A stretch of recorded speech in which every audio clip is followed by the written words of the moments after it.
Okay, good morning, everyone, and welcome to what is now the 48th edition of the Coffee Microcaps morning meeting. My name is Mark Tobin. I'm the founder of Coffee Microcaps, and we're just going to run through a few quick introductory slides, and then we're going to get to this morning's presenter. A quick compliance and disclaimer slide. For anybody who's joining us for the first time this morning, you're very welcome. If you're wondering what kind of companies we normally have presenting at these events, it's companies with a market cap under 300 million in market cap, which is what we define as a microcap here, Coffee Microcaps. The companies are generally in revenue and approaching cash rate break even, or indeed are already profitable. We tend to look at companies from outside the resources and biotechnology sectors. Most of them don't have revenue, which kind of excludes a lot of them in the first instance. So it's what I call industrial microcaps. So that's microcap technology names, microcap healthcare, microcap retailing. Basically, it's kind of a catch-all for companies outside the resources and biotech sectors. We normally have two companies presenting over the hour. This morning we've only got one. We had a late cancellation for our other company, unfortunately, and I didn't manage to secure a replacement, but we'll power ahead with the one that we have lined up, which I think is going to be a good presentation. The presentation will be broken down into a 20-minute presentation, then we're going to leave 10 minutes open for Q&A. Please, if you have any questions, please type them in the Q&A box rather than the chat function. It just makes it easier for me to moderate the Q&As to our presenters at the end. Please note the webinar is being recorded and it will be posted on the Coffee Microcaps YouTube channel and tomorrow morning. If you want to follow Coffee Microcaps, Twitter is the best place to get us. As I said, YouTube for this recording and indeed all the other webinars we have done over the last 18 months or so. LinkedIn, you can also get us. And I also write a weekly paid subscription newsletter where I profile one interesting ASX microcap stock every week, and you can get that on the Substack newsletter platform. I'm delighted to welcome this morning Mr. Luke Tuddenham and Grant Sincock from CPT Global.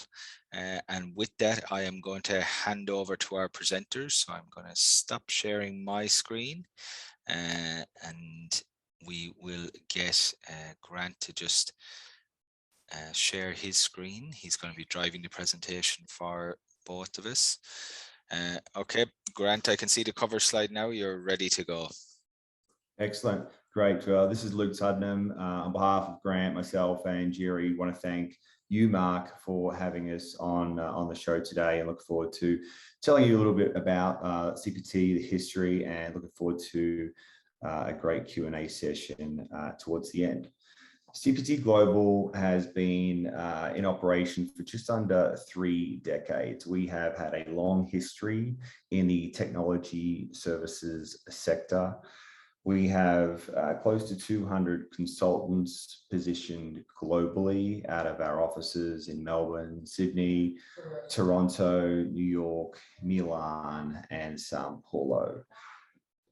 Most of those consultants come with at least 20+ years of experience. They have seen it, they have earned the scars, and they have the ability to solve these technical complex problems that a lot of our clients uncover.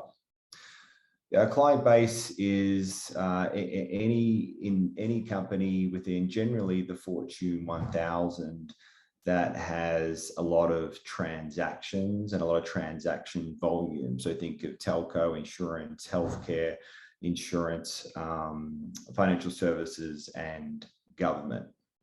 And for each of those clients, CPT and the 200+ consultants as an independent services firm with the vast experience provide end-to-end coverage where potential gaps may arise in the IT environment, gaps in talent, gaps in performance, gaps in cost.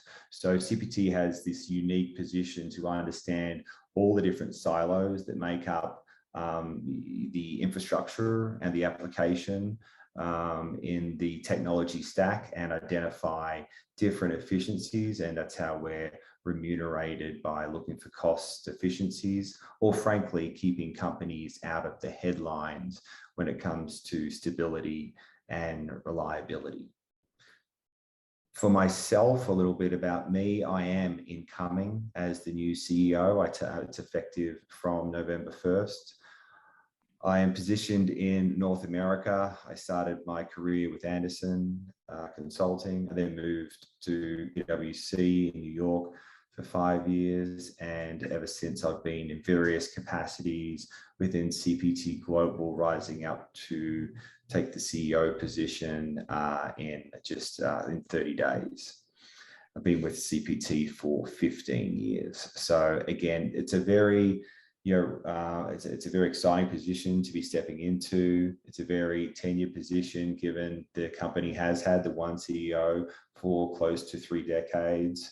And that founder is also my father. So there's a very close relationship, very close rapport, very close respect for one another in terms of what each other have achieved and where each of those individuals are in their careers. And I'll talk more about Jerry and his role, in his pivotal role as it comes to future business endeavors to help me be successful as well. When you think about the CPT, that sets us apart, it's really the deep technical skill sets and services that we have. Why would these companies really want to reach out to an Australian listed company to perform their services? They do that because believe it or not, our technical people love to solve technical, complex problems. And we are not a consulting agency. We're really a very deep technical niche organization that uncovers efficiencies in back-end infrastructure that a lot of other companies aren't focusing on. Right now, when you think about the cloud, you think of all the companies in Silicon Valley. They're focusing on the front-end efficiencies where consumers can see a lot of these front-end things, and they feel good, and the multiples are just out through the roof for some of these technologies.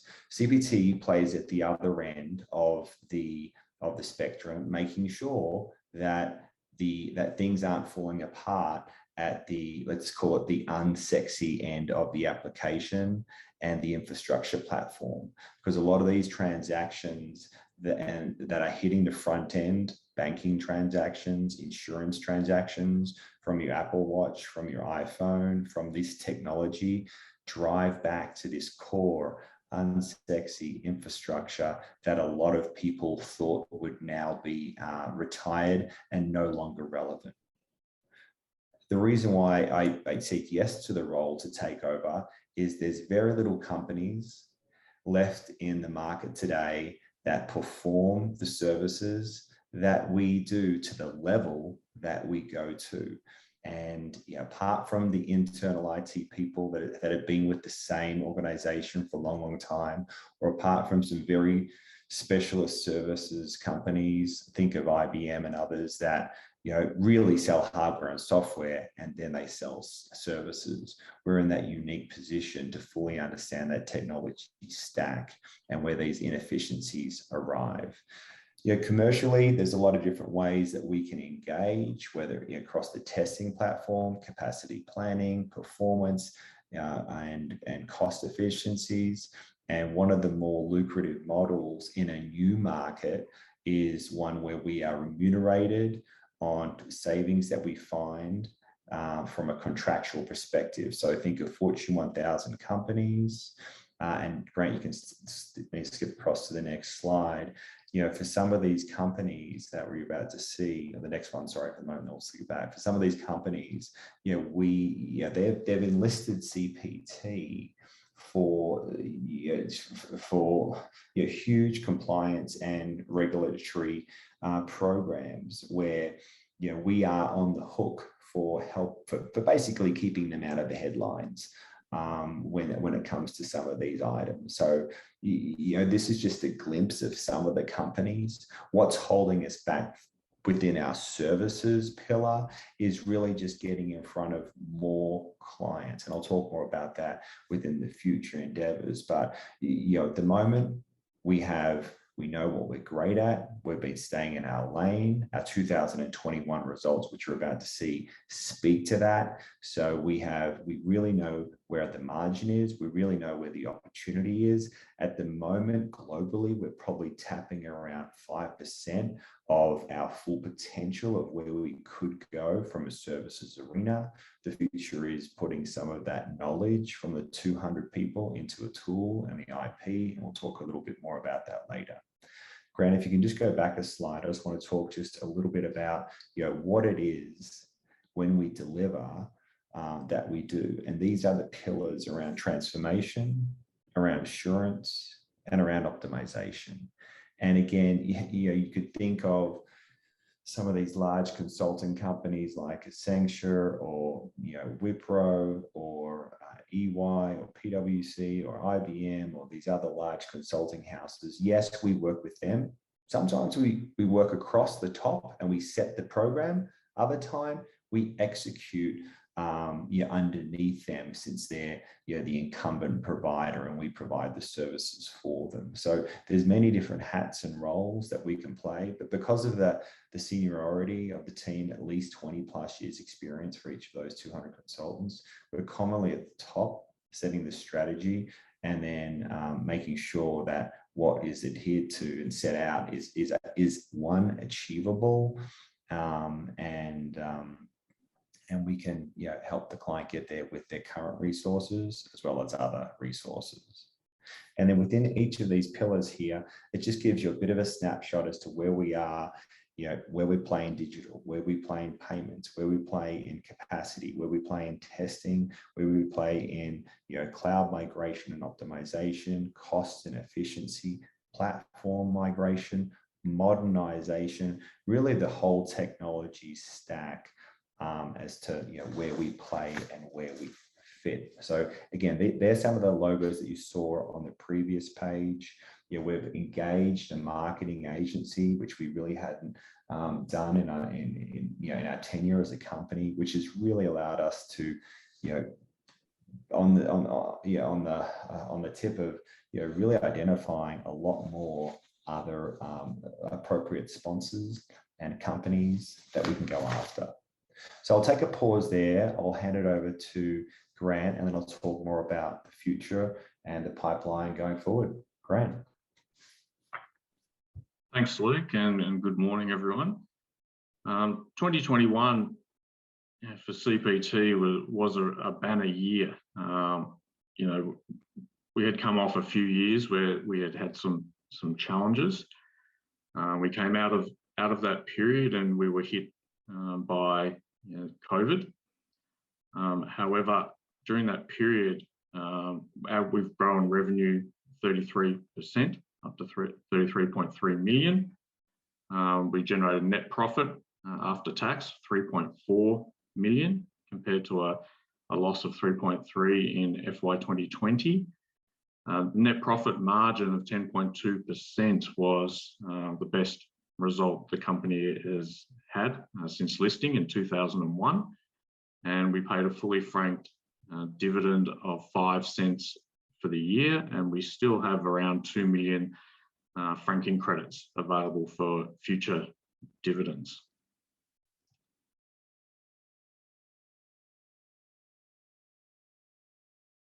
I guess one of the real strengths of the business at the moment, as Luke said, as we are going into a transition period to a new CEO, and also we did announce we're also going into software development phase as well, is we do have a strong balance sheet, cash of $4.3 million, net assets of 5 mil. We don't really carry debt as such on the balance sheet. We do run a debtors facility, but that's really just a monthly timing of cash flow facilities. And we generated an EPS of 8.77 cents. Over the year, it was a total shareholder return of 44 cents per share, and that was coming off a share price which was 9 cents in sort of early to mid July 2020. What really drove the performance was a real focus on our core strategy, our core business, and that is what is CPT really, really good at. We had a really strong focus on that over the last 2 years, and we've really delivered on that. We were able to grow revenue really because of the strength of our client relationships during COVID, generating new business with new clients proved obviously quite difficult for a lot of businesses, but our strength was our existing client base. In Australia, we grew revenue by 51% and in the US by 35%.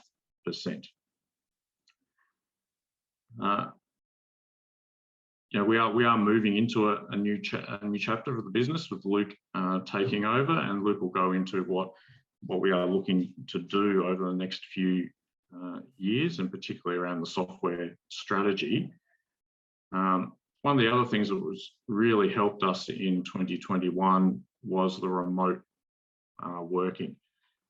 CPT's had a remote capability for some time. We do deliver services all over the world from multiple jurisdictions. So we'll have Australians delivering in the States, the UK, Europeans delivering in the US. So we were very, very well prepared to go remote.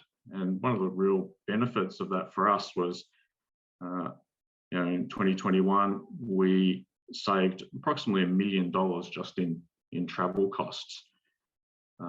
The challenge now is, as we sort of come out and open the economies again, is to ensure that we can really use that to our advantage. We're certainly not going to see a return to traveling all over the world and our consultants constantly on the move, but we also want to be able to manage that as best we can so we can maintain that cost benefit. But we're also going to be investing in the future. And we're investing in growth, investing in software, and we also want to continue to pay a reasonable dividend and keep the payout ratio as high as we can, given we still want to be investing in growth. Hand back over to Luke now to cover off on the strategy and outlook. Great. Thank you, Grant. Yeah, very exciting time for the company. Again, you think the 3 decades, why is it exciting? Like, what's changed? Like, how are you still relevant 3 decades later? And we are more so than ever because we have a phenomenal pool of very talented individuals. As Grant said, we've stayed in our lane in terms of what we do best. And, with very little competition out there, we've been running very lightly over the past 2 years in terms of costs and overhead, and we've got the formula right. So there's really 3 different ways that we're going to advance the company into a very exciting future. Number 1 is that we're going to stay and service our customers and grow the footprint within the services arena. We are standout providers when it comes to testing, capacity planning, performance, optimization, and modernization services. If you need someone to keep you out of the headlines, to assist you with compliance and regulatory items, CPT, if you know about them, and that's what we need to work on, our branding, if you know about them, are the team that you will bring in to assist you globally with that initiative. Right now there is a very lucrative opportunity, as Grant said, to invest in talent, in branding, in kind of PRing who we are, what we do, and why we are still around, and why we're just particularly more relevant right now than we've ever been, because the market's growing. There's very little competition. There is a growing demand for transactions going back to the back end because of all this new front end relevant technology, where people are investing hand over fist because they want to meet consumer demands. The customer always comes first, and that is driving a lot more transactions, a lot more volume, and a lot more cost to an aging platform where talent is scarce, and we are very well positioned in that market to nurture it. We are building up a mentoring program. We have identified there are IP and methodologies that is going to be able to stay in-house, and we can replicate that. So you talk about the 200 people, Luke, great. You talk about 20 years, that kind of worries me. Well, we're also bringing on a lot of these, more talented individuals who have had 15 years experience, 10 years experience, and, are looking for that unique gap in the market, because, working for some of these large houses at the moment isn't what it's all stacked up to be. So we're attracting that talent, we're mentoring that talent. And secondly, we're also, growing out the footprint. At the moment, we're not even touching 5% of our client base when it looks to, insurance and health insurance and financial sectors and telco and government. So there is this a tremendous opportunity, number one, in our core services at the moment. Secondly, we are developing that IP into the tool set, which is going to be repeatable and allow us to grow. So we can probably add another, double our client size without doubling our workforce, because we were remote. And I do not see us going back to being on client sites for a long, long time, if at all. None of our clients are on site. I'm calling in from the USA right now, and frankly, I'm not really sure when we're going back. So that allows us to, rather than just service one client, I can now service 5 clients, because I have a very unique skill set. I've got one DB2, I've got the unique people in DB2, unique people in KICS and COBOL and IMS, and this, this technology that commonly isn't very unique. But for me, if I can have one person working remotely, servicing 5 different clients, and it's still costing me the same, I don't need to scale and find that talent as rapidly as I can to service the revenue. So there's tremendous opportunity to grow the margin as well as the revenue in our core services stream across the business. I talked about developing the IP to make it repeatable. That's going to make us, we're investing in that. It's going to make us just a lot more lucrative in terms of talent, in terms of mentoring, and in terms of making sure that we're capturing this IP before everyone tires and runs off and we've got nothing to do. And then lastly, we've got Jerry, the founder, my father, who is going back to his roots. 3 decades ago, he was developing software, he was developing tools, and there is a gap in the market with our current client base where tools are. There's still gaps in the market for these tools.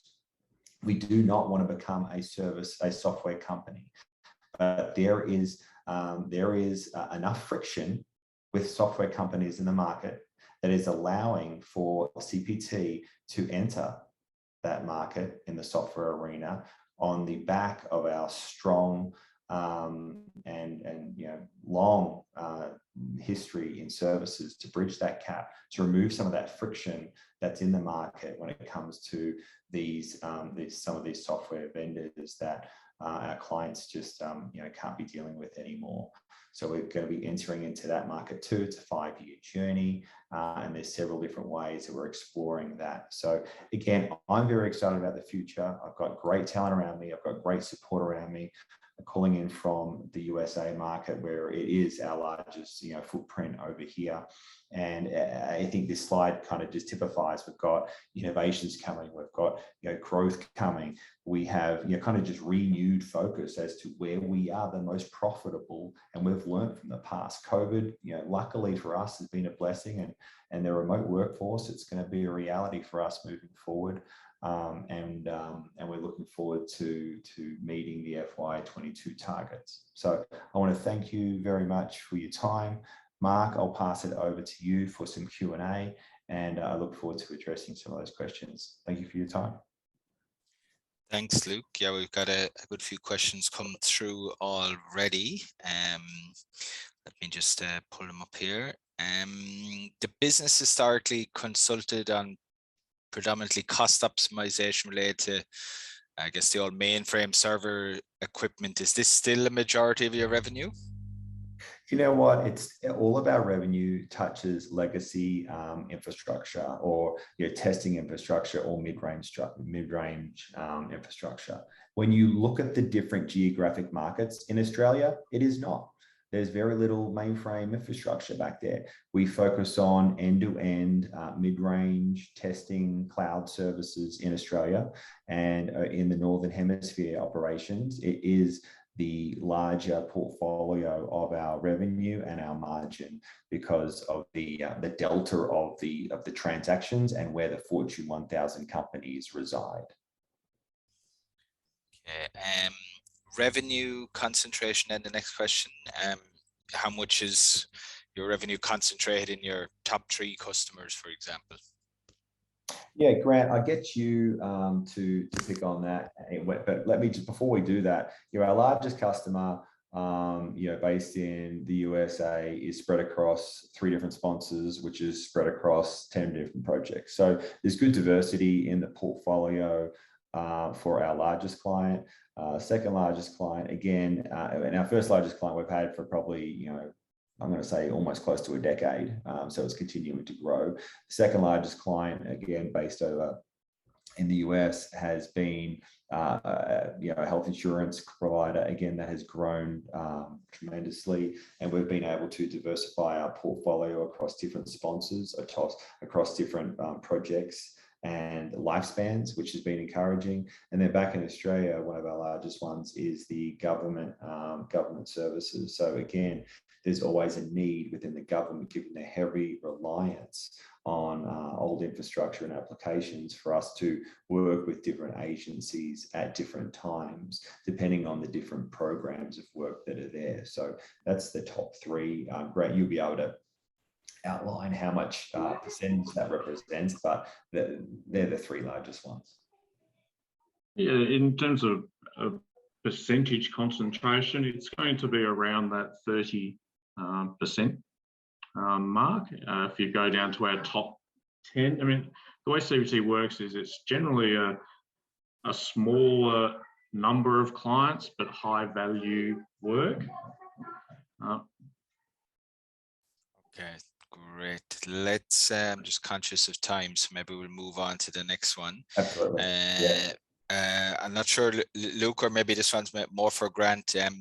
How much recurring revenue or forward visibility do you have at the start of every year? Yeah, and Grant, I mean, I can kick it off here, but in North America, I'm not sure what we had at the start of the year, but I know that I think at least 40% of our load is contractually committed in the Northern Hemisphere. I'll defer to you, Grant, for the Australian side of the business. And we know that because the tenure traditionally go between January, February, or January to December, or the Australian financial year, June to July. So we've got a good mix and hedged our bets. And then we also deal with a lot of Canadian companies who like to finish their financial year in October as well, and others that have their financial year in March. So contracts are finishing at various points in October, December, March, and June. So we do have a good coverage of that in Australia. In the US, it's about 80%. And in Australia, Grant, I'll have to defer to you as to how much is forward committed in that market. Forward commitment ranges around 30 to 45%. I think for FY22, it's probably in the low 30s. As we have a lot of work that will be up for renewal probably from November through to February. A lot of the large clients are now operating on 3 to 6 month contracts, so they generally roll over. But it's a cost control process for them, so we do have to go through 3 to 6 month renewals. Okay, that's actually a good segue into the next question. How is a typical contract with a customer won, and then how do you build a customer for work done? Is time and materials or fixed base price on the scope of work? Yeah, so I can take that one. So again, you look at the two different markets, and this is from the first question. The first, Australia is largely testing, capacity planning, optimization, end-to-end cloud type work, and that type of work is largely time and materials. One on relationships or through tenders or through existing clients.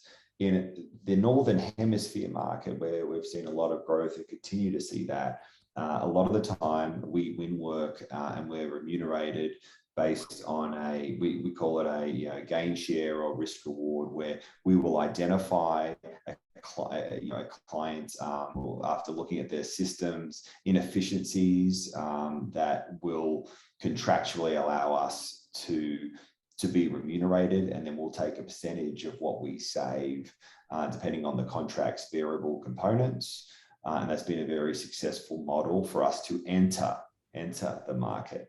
Once we enter the market, let's call that about $100,000, then there's usually an uptick in terms of other revenue, which can go anywhere from $200,000 for a new client to $3 million for a new client at a very high margin of work, because we are basically looking for low risk opportunities and high return when it comes to dollar figures. So we get them addressed, and that's probably anywhere from a 3 to 2 year engagement, and then that then tails off into where we are now with each of our 3 largest clients, all in more time and materials and fixed price contracts. So that's really, we win it over here more so on a risk reward, where we've seen it before. We know there's efficiencies, and it's not really a bet, and then we transition that relationship into a more sustainable T&M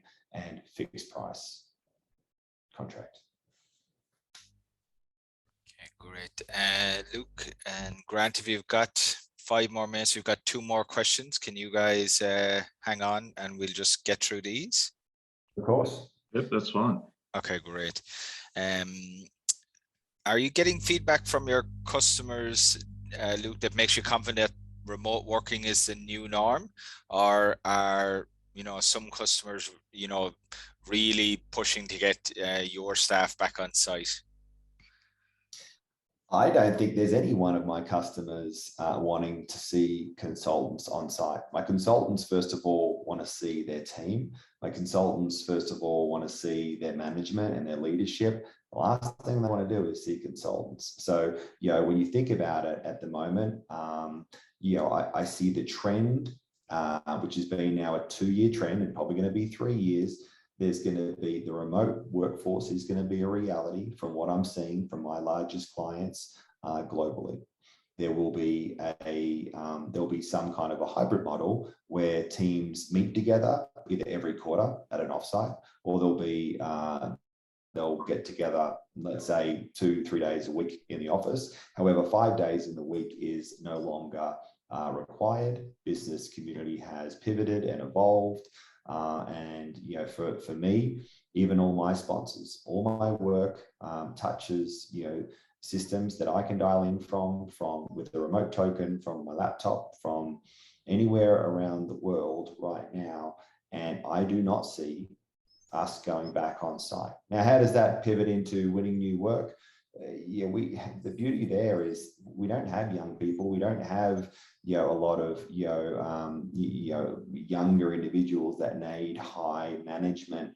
We have very experienced, tenured individuals that have been with us for several decades with a lot of tenure, and it allows them to get the job done when they need to get it done across multiple time zones. So I'm seeing it as the new reality when it comes to working remotely. And the final question, Grant, maybe this is more one for you. When you talk about revenue and margin flattening, is this a reference to being flat on FY21 or moving back towards FY20 figures? So we see the growth flattening. So certainly in terms of revenue, we are looking, we certainly wouldn't want to be going backwards on FY21. We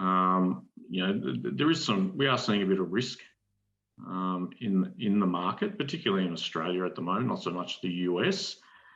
If we were to look out, I don't think I'm speaking out of school here. We have sort of told the market that we don't believe that doing another year of $3.5 million is going to happen. That was really quite extraordinary. But we're not talking about going backwards to 2020 results.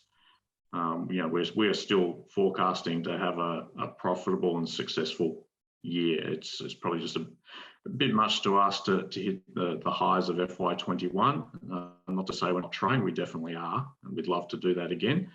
But I think the expectation will be that the profit will drop back a bit. Well, and again, profit will drop back, Grant and Mark, purely because we're doing a lot of investments. Like, we're investing in people, we're investing in talent, we're setting up mentoring programs, and we're investing in software. So, and I think the market and the people on the call here can appreciate that coming off such a strong year, could we get there? Probably, but we want to make it repeatable. And we want to make it a much more scalable and relevant business in 3, 4, 5 years. So to do that, we need to invest, and our priority is going to be getting things right to shape up the future rather than just going after quick wins. Great. Gentlemen, I think we'll leave it there. We're gone slightly over time. Thanks for indulging us on the final 2 questions. That was great. And I know it's the very end of the business there in Colorado where you are, Luke. So thanks for hanging in there right to the end of the day to join us. And with that, I will end this morning's event and wish everybody a very good rest of their Thursday.